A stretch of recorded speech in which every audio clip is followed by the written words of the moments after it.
ঠিক আছে তাহলে 6.5 কেজি দাম নেওয়া আলাদা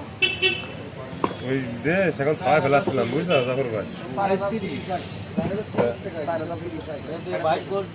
দিচ্ছি ভাই লাভও কাল্লা ভাই তো দেবো ও ভাই কত দেবো